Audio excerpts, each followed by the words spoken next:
کیا آپ جانتے ہیں ماں کے پیٹ میں پلنے والے بچے کے ہر مرحلے پر ایک فرشتہ مقرر ہوتا ہے۔ وہ عرض کرتا ہے، اے میرے رب، یہ ابھی نطفہ ہے، اے میرے رب، یہ ابھی خون کا لوتھڑا ہے، اے میرے رب، یہ ابھی گوشت کا ٹکڑا ہے۔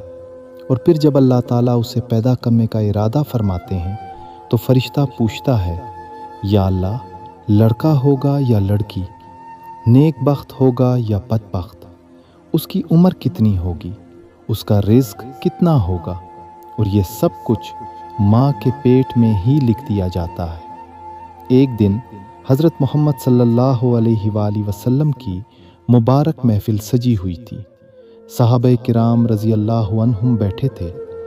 آپ صلی اللہ علیہ وسلم نے سوال فرمایا، عورت کے لیے سب سے بہترین چیز کیا ہے؟ سب خاموش ہو گئے۔ تب حضرت علی رضی اللہ عنہ گھر تشریف لے گئے اور حضرت فاطمۃ الزہرا رضی اللہ عنہا سے پوچھا۔ انہوں نے فرمایا، عورت کے لیے سب سے بہترین چیز حیا ہے۔ جب یہ جواب حضور صلی اللہ علیہ وسلم کو بتایا گیا تو آپ صلی اللہ علیہ وسلم مسکرائے اور فرمایا، یہ جواب فاطمہ ہی دے سکتی ہیں۔ پیارے دوستو، سوچئے اسلام نے عورت کو کتنا بلند مقام دیا ہے، اور سنیں ایک ماں کے صبر کا اجر کیا ہے۔